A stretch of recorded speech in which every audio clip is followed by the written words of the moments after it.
જગત મંદિરે ફૂલડોલ ઉત્સવની ભવ્ય પૂર્ણાહુતિ, લાખો શ્રદ્ધાળુઓએ દ્વારકાધીશ સંગ રમી હોળી।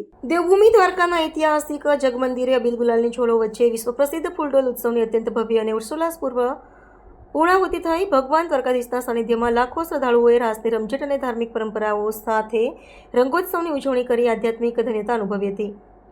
યાત્રાધામ દ્વારકા સ્થિત સુપ્રસિદ્ધ જગત મંદિર ખાતે ફાગણી પૂનમના પાવન અવસરે આયોજિત ફૂલડોલ ઉત્સવમાં ભક્તિ અને રંગોનો અભૂતપૂર્વ સંગમ જોવા મળ્યો હતો। ભગવાન દ્વારકાધીશને મનમોહક શૃંગાર ધારણ કરાવીને મંદિરમાં પવિત્ર કેસુડાના રંગ અને અબીલ ગુલાલ દ્વારા ઉત્સવનો પ્રારંભ કરવામાં આવ્યો હતો। દ્વારકાની પવિત્ર ધરતી પર દૂર દૂરથી પદયાત્રા કરીને આવેલા લાખો ભાવિકોએ જય દ્વારકાધીશના ગગનભેદી નાદ સાથે કાળિયા ઠાકોર સંગ હોળી રમીને જીવનનું સાર્થક્ય અનુભવ્યું હતું। આ સાંસ્કૃતિક મહોત્સવના સફળ આયોજન માટે દેવભૂમિ દ્વારકા જિલ્લા વહીવટીતંત્ર અને પોલીસ વિભાગ દ્વારા સુરક્ષાના સઘન બંદોબસ્તનું વિશ્લેષણ કરવામાં આવ્યું હતું। શ્રદ્ધાળુઓની પ્રચંડ જનમેદનીને નિયંત્રિત કરવા માટે અત્યાધુનિક દેખરેખ પ્રણાલી અને ચુસ્ત કાયદો વ્યવસ્થા જાળવવામાં આવી હતી, જેના પરિણામે સમગ્ર ઉત્સવ કોઈપણ અનિચ્છનીય ઘટના વિના શાંતિપૂર્ણ રીતે સંપન્ન થયો હતો। મંદિર પરિસરમાં યોજાયેલા પરંપરાગત રાસ અને લોકગીતોએ વાતાવરણને પૂર્ણપણે આધ્યાત્મિક અને ભક્તિમય બનાવી દીધું હતું।